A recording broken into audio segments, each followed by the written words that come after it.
Avant de laisser la parole au docteur Rosenbaum, une petite présentation sur un sujet important, des questions que vous nous posez assez fréquemment, sur le choix de comment on choisit un échographe, qu'est-ce qui est important dans le choix de sa machine, qu'est-ce qu'il faut prendre en compte. Alors j'en profite pour vous rappeler, vous êtes plusieurs à avoir des rendez-vous avec nos conseillers, avec Martine, avec Thomas. Donc pour ce faire, il y a des salles qui sont dédiées pour avancer dans votre projet d'équipement. N'hésitez pas, c'est là pour ça. En ce qui nous concerne, je vais passer 10-15 minutes à vous parler du choix de l'échographe avant de laisser la parole au docteur Rosenbaum. Alors, pour choisir un échographe, il y a 3 moments importants. C'est d'abord définir quelle typologie d'appareil vous souhaitez, laquelle est la plus adaptée à votre besoin. Ensuite, il faut bien comprendre à quoi servent les modes d'imagerie. Vous savez, il y a tout un jargon dans l'échographie, mais derrière ces mots parfois compliqués, il y a une réalité clinique, et c'est ce que nous allons voir ensemble, et pour souligner un petit peu l'importance des différentes fonctionnalités d'un échographe. Et enfin, nous allons partager l'expérience que nous avons pour souligner certains points importants qui peuvent intervenir dans le choix de votre équipement, quel qu'il soit. Alors, quelle typologie d'appareil? Alors, quand on parle de typologie d'appareil, hein, on a en tête en gros, la taille et l'ergonomie de la machine. Donc, est-ce que les échographes ultra-portables sont les plus adaptés à votre pratique? Est-ce qu'au contraire, un appareil polyvalent portable qui peut être soit en clinique, soit en déplacement est ce qu'il vous faut? Ou au contraire, un échographe stationnaire? Alors, pour ce faire, quelques astuces. Il faut déjà définir votre cas d'usage. Si vous êtes installé à l'hôpital, si vous faites de l'échographie à l'hôpital, voilà, là aussi, il y a toutes les possibilités. Tous les appareils peuvent convenir. Si vous êtes dans une salle intensive d'échographie, vous voyez énormément de patients par jour, en général, vous allez opter pour un échographe stationnaire. Si vous êtes en salle de travail, en salle de réveil, en salle de consultation, souvent c'est un échographe portable qui est plébiscité dans cet usage. Et si vous êtes amené à faire du préhospitalier, du service d'urgence, de la visite en salle d'opération, de la visite en chambre, à ce moment-là, l'ultra-portable est plus adapté. Donc, pour l'hôpital, il faudra aller plus loin dans la définition de votre projet. En cabinet, c'est pareil, et ça va dépendre du second critère qui est la fréquence d'utilisation que vous avez de votre machine pour aller plus loin dans votre choix.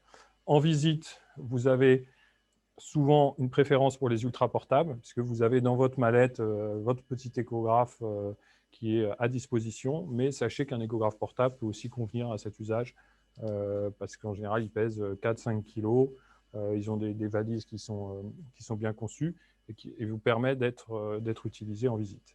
Par contre, si vous êtes en interventionnel, ce que parlait le docteur Lebray tout à l'heure, dans les hélicoptères, dans les SMUR, dans les camions, dans les voitures de SOS, à l'armée, sur un théâtre d'opération, bien sûr, c'est l'ultra-portable qui est plébiscité parce que vous avez un vrai enjeu de mobilité. La deuxième question qui est à prendre en compte, le deuxième facteur, c'est le nombre d'échographies que vous allez effectuer avec votre appareil. Si vous démarrez, ce qu'on observe, c'est assez rapidement, quand vous lancez dans l'échographie, vous êtes amené à réaliser 3-4 échos par jour au bout de 2-3 mois d'utilisation. Et dans ce cas-là, un ultra-portable est assez bien adapté parce que vous allez le sortir à l'occasion, faire votre échographie, avancer dans votre diagnostic clinique. Si vous commencez voilà, à vous rendre compte que l'échographie devient de plus en plus indispensable dans votre activité, vous pouvez être amené à faire des examens plus fréquents dans votre cabinet, par exemple, et à ce moment-là, opter pour un échographe portable qui a l'avantage d'avoir l'ensemble des fonctionnalités, une ergonomie, voilà, des fonctions rapidement accessibles, chez certains fabricants des rapports intégrés qui vont vous faire gagner du temps. Enfin, si vous êtes un usager qui vous dédiez totalement à l'échographie, hein, comme je pense au docteur Charlier, que nous entendrons un petit peu plus tard dans l'après-midi, qui ne fait plus que des consultes d'échographie. À ce moment-là, souvent, vous allez opter pour un échographe stationnaire qui est toujours à disposition et qui vous permet facilement d'avoir un workflow, un flux de travail assez important. Donc, 2 points importants sur cette première partie. Où est-ce que vous allez exercer? Besoin de mobilité très important ou relatif, premier point. Deuxième point, à quelle fréquence allez-vous, sur combien de patients en moyenne par jour allez-vous faire de l'échographie? Ce sont les deux premiers critères qui vont vous aider à choisir la typologie de votre appareil. Le deuxième point que je voulais aborder avec vous ce matin est un point important parce que voilà, on entend parler de mots, voilà, tous les constructeurs aiment bien donner des mots-clés qui sonnent très compliqués, mais qu'est-ce qui se cache derrière d'un point de vue utilisation, d'un point de vue clinique? Un mode qui est très important et qui est une fonctionnalité quand même assez avancée, assez récente en échographie, c'est l'imagerie harmonique, hein, qui utilise les différentes harmoniques d'une fréquence de sonde pour nettoyer l'image. Et c'est un mode qui est particulièrement apprécié pour tout ce qui est visualisation des fluides. Donc en cardiologie, voilà, souvent c'est activé sur les bonnes machines, c'est activé d'office en standard, mais aussi en échographie abdominale, parce que ça va vous nettoyer les gaz, les gaz qu'il pourrait y avoir dans le ventre, ça va rendre l'image plus lisible, plus facile à interpréter. La contrepartie de ce mode, puisque ce sont des modes qui font en fait, des soustractions d'images, hein, pour simplifier, c'est que vous allez perdre un petit peu en sensibilité. Mais c'est un mode qui est vraiment très important pour voilà, tout ce qui est recherche d'épanchement, dont on a parlé tout à l'heure, des Douglas.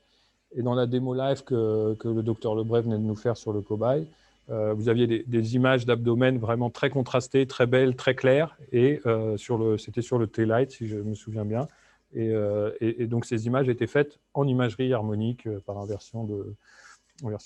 Et ici, vous avez une image qui est voilà, des têtes de bébé effectuées avec un U-Light, une sonde convexe par le radiologue américain Björn Holz. Et donc, cette imagerie harmonique permet de renforcer les contrastes et de nettoyer les fluides.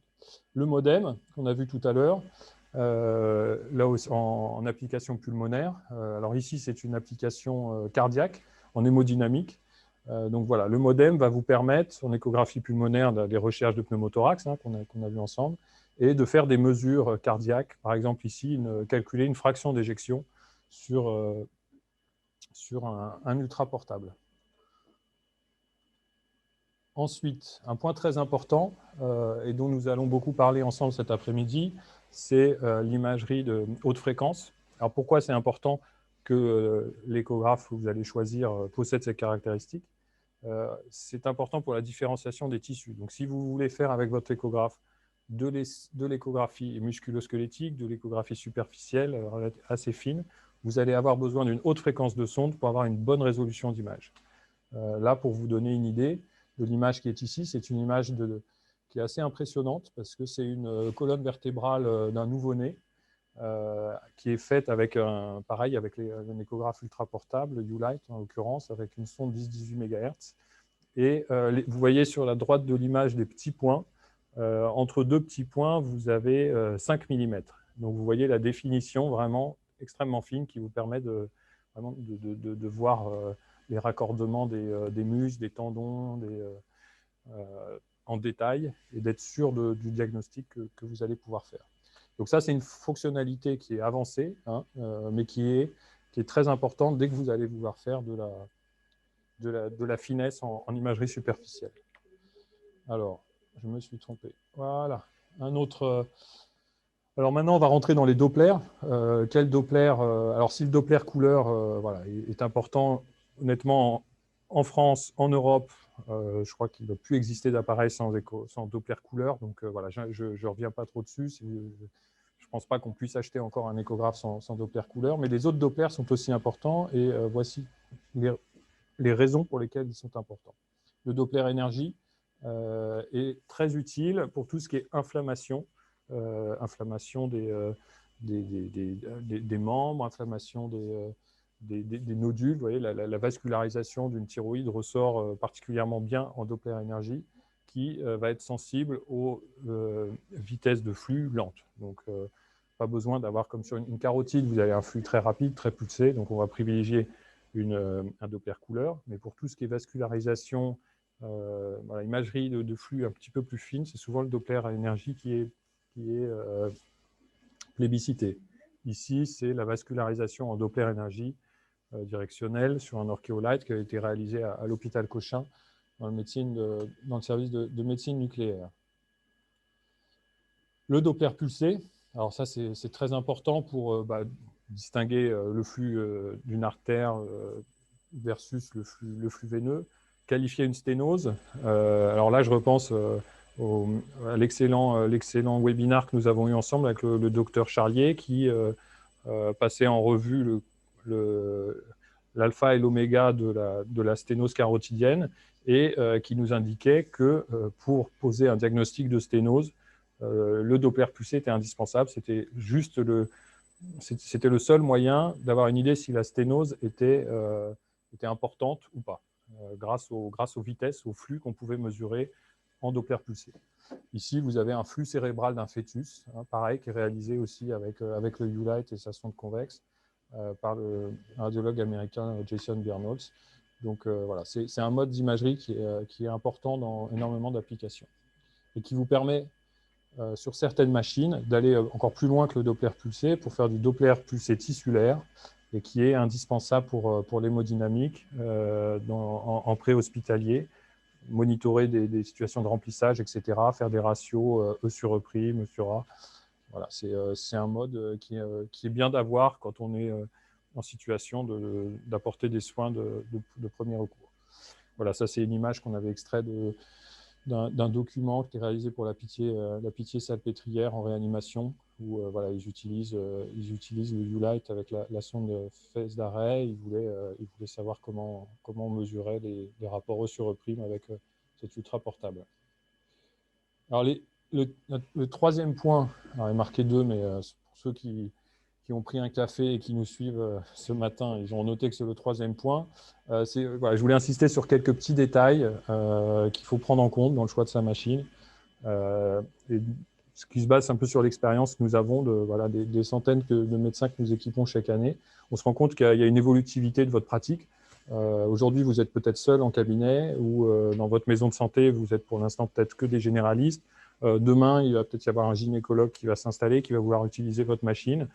C'est bien d'avoir une machine qui puisse évoluer, sur laquelle on puisse rajouter par exemple une sonde endocavitaire pour faire des examens gynécologiques ou une sonde cardiaque si on veut aller plus loin. Voyez. De ne pas être bridé par la machine qu'on choisit au départ. Là, vous avez encore une image faite avec la sonde PR53 qu'on voit ici, sonde endocavitaire, d'un fœtus qui a juste quelques semaines, voilà, qui est aussi réalisé avec un ultra portable. Ulight. Si votre choix, voyez, si vous vous souvenez de les matrices du début, en fonction de votre mode d'utilisation et votre fréquence d'utilisation se porte sur un ultra portable, réfléchissez à est-ce que vous allez être amené potentiellement dans l'année, dans les 3 ans qui viennent, à avoir un usage un petit peu continu de votre machine. Et si c'est le cas, attention à bien choisir un échographe qui puisse être utilisé pas seulement sur batterie, parce que les batteries, on le sait tous, ça se vide vite, ça s'use, etc. Donc, qui puisse avoir un usage continu aussi sur bloc secteur.